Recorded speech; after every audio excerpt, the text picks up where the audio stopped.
So a few days ago, I made this video about how race is a social construct. But a lot of people left comments like this one, and it made me realize that people really don't understand what it means to say that race is a social construct. I'm Joel, the medical mythbuster, and let's break down what it actually means to say that race is a social construct. In 2003, a draft of the Human Genome Project was completed. It was a complete map of the genes that make us who we are. One of its conclusions was that a genetic marker for race didn't exist, meaning that you can't look at someone's genes and find one specific genetic marker for race. In fact, they found out there's more genetic variation within racial groups than between them. Race is a construct because there's no universal way to measure race. Sometimes we do it by skin color, sometimes we do it by hair texture. At one point in history, we divided race even within skin color, like the word mulatto, octoroon, and quadroon that was used in the 19th century. What's black in the United States is not what's black in South Africa or what's black in Brazil. And what it meant to be black in the 1940s is different than what it means to be black today. Even whiteness has evolved too. If you were Irish or Italian arriving in the United States in the late 1800s, early 1900s, you weren't considered white. You had to prove yourself white,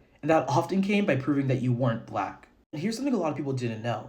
Up until 1999, you could only select one box in terms of your heritage on the US Census. If you had a mixed racial background, you'd be forced to choose whether you were going to select you were black or white. It wasn't until 2000 that you could select more than one race. But here's what's important. Although race isn't real, it doesn't mean that race doesn't have real-world effects. Race is given power through policies like redlining, actions like racism, and behaviors like implicit bias that use our physical traits to create differences between one another.